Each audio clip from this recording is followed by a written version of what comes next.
TV की दुनिया का सबसे ज्यादा चर्चा में रहने वाला सीरियल भाभी जी घर पर है, पर अब फिल्म बन गई है। हाँ, अब भाभी जी घर पर है फिल्म बन गई है और इसमें भोजपुरी कलाकारों का जादू भी देखने को मिलेगा, जिसका ट्रेलर रिलीज हो गया है और रिलीज होते ही हर तरफ छा गया है। 6 फरवरी को रिलीज होने वाली इस फिल्म की स्टार कास्ट ने हाल ही में मीडिया से बातचीत की और कई सारे किस्से शेयर किए।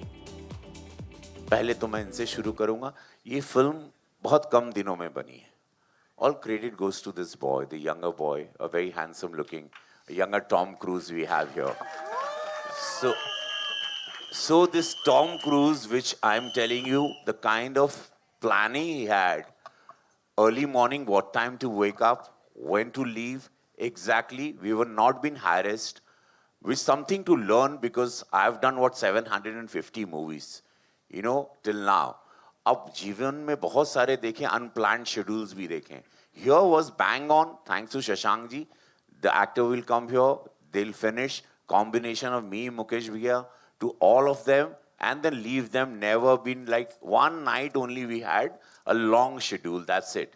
One night where I also was little crazy. I went, yeah, because it's a whole day night. I'm not used to now. Asif जी को कह रहे देखो इसी इसी लम्हे की तलाश थी जब हम अपनी बीवियों का मंडप सजा रहे हैं। नहीं, ये बहुत बहुत ऑफन होता है ये, जब हम लोग सीन्स कर रहे होते हैं। और मुझे याद है जब लास्ट सीन्स जब चल रहे होते हैं तो usually actors are tired and little fatigue, तो उसमें क्या होता है कि एक गुदगुदी सी होती है लिटरली। और लास्ट सीन में इनवेरिएबली ऐसा होता है कि शॉर्ट में हंसी आती है, रिटेक होता है, फिर हंसी आती है, फिर रिटेक होता है।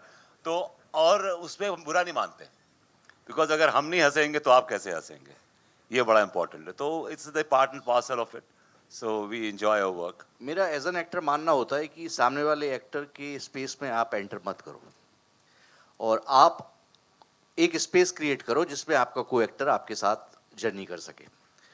रवि जी के साथ बहुत पुराना तारतम्य रहा है।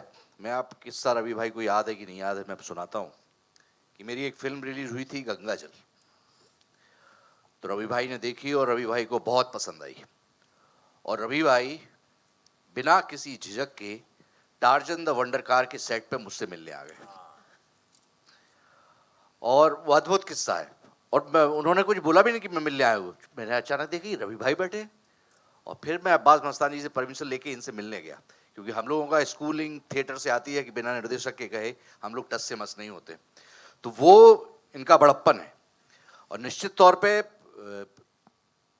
जो आसिफ भाई बोल रहे थे कि एक परसेप्शन हो जाता है कि अब ये कैसे हो गए होंगे, क्या हुआ होगा, वे अब और सहज और सरल हो गए, क्योंकि उन्होंने खूब रास्ता और खूब जिंदगी का संघर्ष देख लिया है। तो अब उनकी कठिनाइयों ने उनको और सहज और सरल बना दिया है। ये मेरी खुशनसीबी है that I got to work with this brilliant cast and I don't think and everyone was very professional। तो ऐसा कुछ था नहीं सेट पे कि आप उम्र में छोटे हो तो आपकी रिस्पेक्ट नहीं की जाएगी। Everyone respected each other's role, each other's work and I never felt out of place and I'm very thankful to everyone for supporting me so much on my first production and being so helpful and understanding. TV कलाकारों से लेके वो सारे कलाकार जो एक dialogue बोल के चले जाते हैं, जो वसई विरार भाईंदर में रहते हैं, जो अंधेरी की दुनिया में चले जाते हैं, कभी काम नहीं मिलता, उनके लिए मैंने अपनी सरकार से मांग रखी है कि उनको एक पेंशन जैसा एक स्कीम आए, उनको एक ज़मीन मुहैया हो उनके मकान के लिए, उनको एक घर मुहैया हो। हमारे भारत के सभी कलाकार के लिए, हिंदी सिनेमा में जो लोग काम करते हैं, उन साइड कैरेक्टर एक्टर्स जिनको कहा जाता है, जो एक डायलॉग बोल के चले जाते हैं और कभी कभी उनकी मृत्यु, उनके वह इलाज के पैसे नहीं होते, उसके लिए मैंने प्राइवेट मेंबर बिल दिया, सरकार उसको पेश कर दिया सदन में, उस पर काम हो गया, डिबेट हो गया, उसको पारित कराने की एक, जैसे जावेद अख्तर साहब ने पार्लियामेंट्रियन रह के उन्होंने एक बहुत अच्छी की थी कि म्यूज़िक वर्ल्ड को रॉयल्टी, म्यूजिशियन सिंगर्स को रॉयल्टी मिलने लगी। तो एक ऐसा मेरा अब प्रयास है सिनेमा इंडस्ट्री के लिए, चूँकि मैं इसी इंडस्ट्री के बदौलत वहाँ गया हूँ,